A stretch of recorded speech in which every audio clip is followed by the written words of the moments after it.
NEET வினாத்தாள் கசிந்தது என்பது நடந்த ஒன்று என்று உச்சநீதிமன்ற தலைமை நீதிபதி அதிருப்தி தெரிவித்திருக்கிறார். அண்மை செய்திகளை பார்த்து வருகிறோம். 67 மாணவர்கள் 100% மதிப்பெண்கள் பெற்ற விவகாரத்திலும் அவர் சந்தேகம் எழுப்பியிருக்கிறார். அண்மை செய்திகளை பார்த்து வருகிறோம். நீட் விவகாரம் தொடர்பாக உச்சநீதிமன்றத்தில் தொடர்ந்து விசாரணை நடைபெற்று வருகிறது.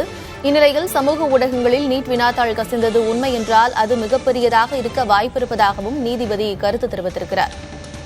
நீட் வினாத்தாள் கசிந்தது என்பது நடந்த ஒன்று என்று நீதிபதி அதிருப்தி தெரிவித்திருக்கிறார். அண்மை செய்திகளை பார்த்து வருகிறோம். உச்சநீதிமன்றத்தில் விசாரணை நடைபெற்று வரக்கூடிய நிலையில் வாதங்கள் தொடர்ந்து முன்வைத்து வரப்படுகின்றன. இந்நிலையில் நீதிபதி தனது கருத்தினை தெரிவித்திருக்கிறார். 67 மாணவர்கள் 100% மதிப்பெண்கள் பெற்ற விவகாரத்திலும் அவர் சந்தேகம் எழுப்பியிருக்கிறார். நீட் வினாத்தாள் கசிவு என்பது மிகப்பெரியதாக இருக்க வாய்ப்பிருப்பதாகவும் அவர் தனது கருத்தினை தெரிவித்திருக்கிறார். அண்மை செய்திகளை பார்த்து வருகிறோம். நீட் தேர்வு வினாத்தாள் கசிவு மற்றும் நீட் தேர்வு முடிவுகளில் குளறுபடி உள்ளிட்ட பல்வேறு விஷயங்கள் தற்பொழுது உச்சநீதிமன்றத்தில் விசாரணைக்காக செய்யப்பட்டு வருகின்றன. இந்நிலையில் இந்த விசாரணையில் நீதிபதிகள் தனது கருத்தினை தெரிவித்திருக்கிறார்கள். நீட் வினாத்தாள் கசிவு என்பது நடந்த ஒன்று என்று உச்சநீதிமன்ற தலைமை நீதிபதி தனது கருத்தினை தெரிவித்திருக்கிறார். இவர்களோடு இணைந்திருக்கிறார் செய்தியாளர் நிரஞ்சன். நீதிபதி என்னென்ன விஷயங்களை குறிப்பிட்டு தனது அதிருப்தியை வெளிப்படுத்தியிருக்கிறார்? விவரங்களை சொல்லுங்கள். கார்த்திகா, உச்சநீதிமன்ற தலைமை நீதிபதி நீட் தேர்வு விவகாரத்துல பல்வேறு முக்கியமான கேள்விகளை எழுப்பியிருக்கிறாரு, தனது கருத்துக்களை வெளிப்படுத்தி இருக்கிறாரு. அதே மாதிரி அதிருப்தியும் அவர் சொல்லி இருக்கிறாரு அப்படின்றதான் நம்ம பார்க்க வேண்டியதா இருக்கு. இதுல முதல்ல கேள்விகள் என்னென்ன அப்படின்றத முதல்ல பார்த்துடலாம். அப்பதான் பார்வையாளர்களுக்கு இந்த வழக்கின் அடிப்படை விஷயங்கள் அப்படின்றது புரியும். நீட் தேர்வு வினாத்தாள தயாரிக்கிறது யாரு? அடுத்தது அந்த வினாத்தாள்கள் தயாரிக்கப்பட்டதுக்கு அப்புறம் அது எப்படி பிரிண்டிங் அச்சிடப்படுவதற்கு எப்படி போகுது, எப்போது அச்சிடப்படுது, அச்சிடப்பட்டதற்கு அப்புறம் அது எப்படி தேர்வு மையங்களுக்கு அனுப்பி வைக்கப்படுது, அங்க இருந்து எப்படி மாணவர்களுக்கு கொடுக்கப்படுது, வெளிநாடுகளில் எழுதக்கூடிய மாணவர்களுக்கு நீட் தேர்வு வினாத்தாள்கள் எப்படி அனுப்பி வைக்கப்படுது, இது எல்லாத்தையுமே தேதி வாரியா எங்களுக்கு நீங்க விவரங்களை கொடுங்க அப்படின்னு தேசிய தேர்வுகள் முகமை கிட்ட நீதிபதி கேட்டிருக்கிறாரு. ஏன்னா ஒரு தேர்வு தாள் அச்சிடப்படக்கூடிய தேதிக்கும் அது கசியக்கூடிய தேதிக்கும் தேர்வு நடக்கப்படக்கூடிய தேதிக்கும் இடையில முரண்பாடுகள் இருக்கும் பட்சத்துல அது நிச்சயமா சந்தேகங்கள் எழுப்பக்கூடியது. நீட் தேர்வுடைய புனிதத்தன்மையை பாதிக்குது அப்படின்னு நாங்க இந்த விஷயத்துல கருதணும்னா நாங்க இந்த விவகாரத்தை விரிவா விசாரிக்க வேண்டி இருக்கு அப்படின்ற மிக முக்கியமான ஒரு கருத்தை தலைமை நீதிபதி சொல்லி இருக்கிறாரு. அது மட்டும் இல்லாம இந்த ஆண்டு நீட் தேர்வு வினாத்தாள் கசிந்தது என்பது நடந்த ஒன்று, இட்ஸ் ஹேப்பன்ட் என்ற வார்த்தையை தலைமை நீதிபதி பயன்படுத்தி இருக்கிறார். அது மட்டும் இல்லாம பெரும் சந்தேகமே இந்த ஆண்டு நடைபெற்ற நீட் தேர்வு விவகாரத்தில் எழுந்திருக்கிறது. 67 மாணவர்கள் 100% மதிப்பெண்களை பெற்றது அப்படின்றதுதான். அது குறித்த தனது சந்தேகத்தையும் இந்த தலைமை நீதிபதி சந்திரசூட் அவர்கள் எழுப்பி இருக்கிறாரு. இந்த நீட் தேர்வு வினாத்தாள் கசிவு அப்படின்றது வாட்ஸ்அப்ல வந்திருக்கு, டெலிகிராம் மாதிரியான ஆப்புகள்ல சமூக வலைதளங்கள்ல அது பரவி இருக்கு. அப்படின்னா அது உடனடியா காட்டுத்தீ மாதிரி பரவி இருக்கும். ஆனா பெனிஃபிஷரிஸ் பலனடைந்தவர்கள் அப்படின்னு ரொம்ப குறைவான நபர்கள் தான் சுட்டி காட்டப்படுறாங்க. ஆனா இந்த விவகாரத்துல பலனடைந்தவர்கள், அதாவது முறைகேடு செஞ்சு பலனடைந்தவர்களுடைய எண்ணிக்கை அதிகமா இருக்கிறதுக்கான வாய்ப்பு இருக்கு அப்படின்னு சொல்லி இருக்கக்கூடிய தலைமை நீதிபதி இது சம்பந்தமா நாங்க விரிவா விசாரிக்க வேண்டியது இருக்கு. ஏன்னா 20 லட்சத்துக்கும் அதிகமான மாணவர்களுடைய வாழ்க்கையை சார்ந்த விஷயம் அப்படின்ற மிக முக்கியமான பல கருத்துக்களை தலைமை நீதிபதி சொல்லி இப்போ தேசிய தேர்வுகள் முகமை கிட்டையும் மத்திய அரசு கிட்டையும் நிறைய கருத்துக்களை சொல்லிக்கிட்டு இருக்கிறாரு. இந்த விவகாரங்களை கவனத்துடன் நம்ம செயல்பட வேண்டியது இருக்கு. அதிலும் குறிப்பா 2-3 மாணவர்கள் மட்டும் இப்படியான முறைகேடுகளில் ஈடுபட்டிருக்கிறாங்க அப்படின்றதுக்காக ஒட்டுமொத்த தேர்வையும் ரத்து செய்யணுமா அப்படின்ற ஒரு கேள்வியும், அதாவது அது செய்ய வேண்டாம் அப்படின்ற மாதிரியான துணியில ஒரு கேள்வியும் தலைமை நீதிபதி எழுப்பி இருக்கிறாரு. வழக்கின் விசாரணை அப்படின்றது தொடர்ச்சியா நடந்துகிட்டு இருக்கு. நீதிபதிகளுடைய கருத்துக்களும் வாதங்களும் மிக மிக முக்கியமான விஷயமா வந்துகிட்டு இருக்கு. கார்த்திகா, நிரஞ்சன், மிக அடிப்படையான நிலையிலிருந்து கேள்விகளை நீதிமன்றம் நீதிபதி முன் வச்சிருக்கிறார். அது மட்டும் இல்லாம எல்லாருடைய இந்த ஒட்டுமொத்தமான இந்த நீட் தேர்வையுமே ரத்து செய்ய முடியாதுங்கிற மாதிரியான தொனியிலையும் பேசியிருக்கிறாங்க. ஏற்கனவே என்டிஏவும் அதே தான் சொல்லியிருந்தாங்க, ஒட்டுமொத்தமாக ரத்து செய்யறது சரியாக இருக்காதுன்றத சொல்லியிருந்தாங்க. சோ அடுத்த கட்டமாக என்னென்ன நடவடிக்கை எடுக்க வாய்ப்பு இருக்கு?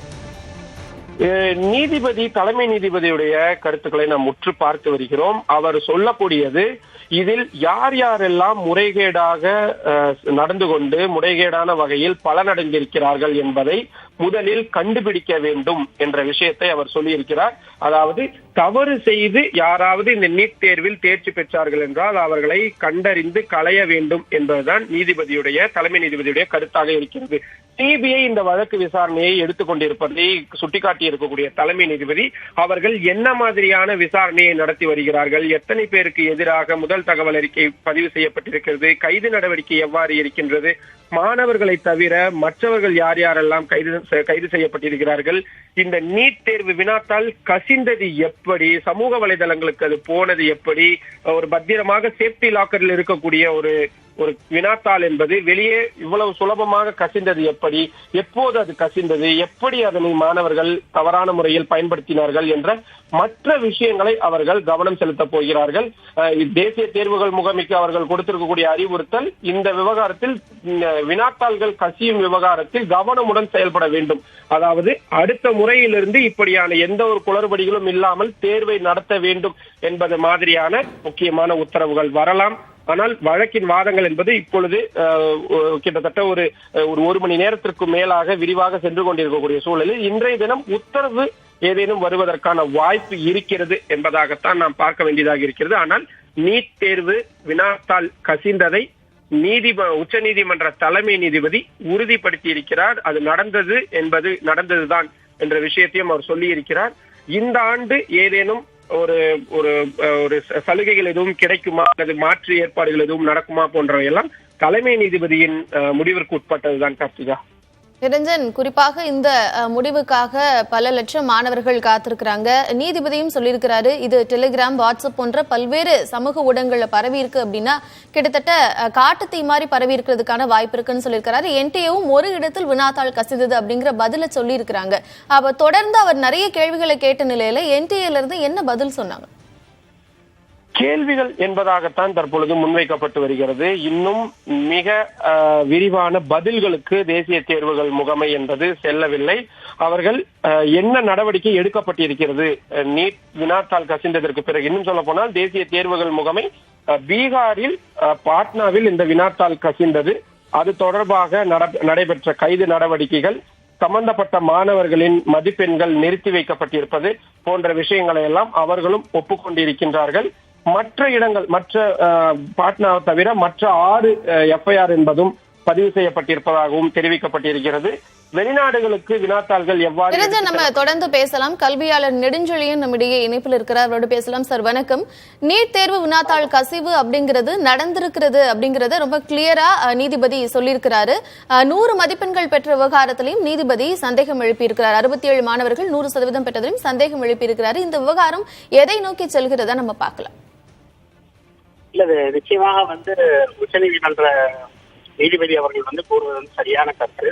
ஏன்னா இன்னைக்கு இருக்கிற சோசியல் மீடியால எவ்வளவு ஃபாஸ்டா ரேம்பண்டா ஒரு ஃபியூ செகண்ட்ஸ்ல ஒரு லொகேஷன் இந்தியா ஃபுல்லா எப்படி டிராவல் ஆகும் சொல்ல முடியாது.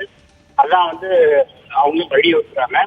அதனால இது நிறைய மாணவர்கள் இது நம்பகத்தன்மையை எதிர்காலத்துல நம்ம குழந்தைங்க படிச்சுட்டு போனா கூட இவங்க படிச்சு வந்தாங்களா இல்ல காப்பி எடுத்து வந்தாங்களான்னு யூஎஸ்எம்எல்டி கிளாப் இது மாதிரி உயர்கல்விக்கு அவங்க போகும்போது அது ஒரு தடையா இருக்கும். அதனால இது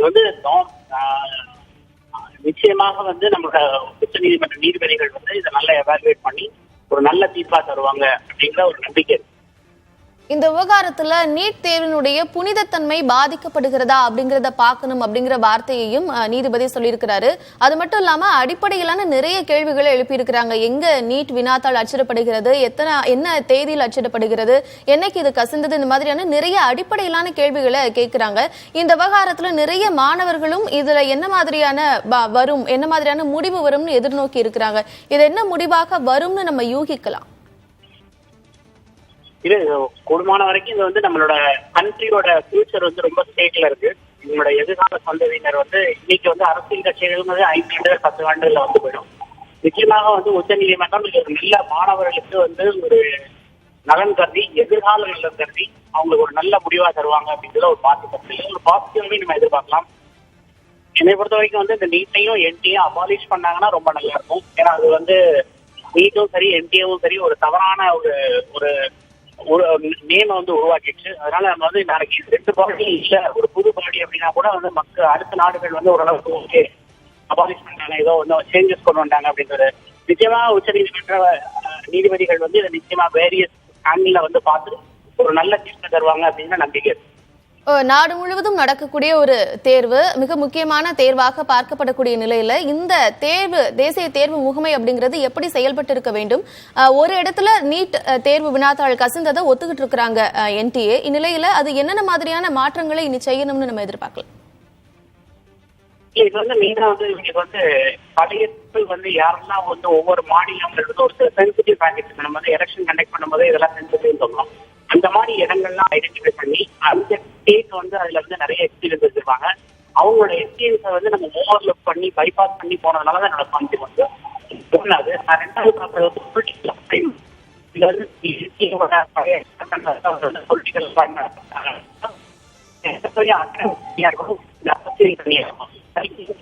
வந்து ரெண்டு கலக்கும் போதுதான் இந்த நன்றி. உங்களுடைய நேரத்திற்கும் கருத்திற்கும் நன்றி. இணைப்பில் வந்து பகிர்ந்தமைக்கு நன்றி. தொடர்ந்து நீட் வினாத்தாள் கசிவு தொடர்பாக உச்சநீதிமன்றத்தில் விசாரணை நடைபெற்று வருகிறது. உச்சநீதிமன்ற நீதிபதிகள் சரமாரியான நிறைய கேள்விகளை கேட்டிருக்கிறாங்க, நிறைய கருத்துக்களையும் சொல்லியிருக்கிறாங்க. இந்த விவகாரத்தில் என்ன மாதிரியான உத்தரவு பிறப்பிக்கப் போகிறது அப்படிங்கிறத பொறுத்திருந்து பார்க்கலாம்.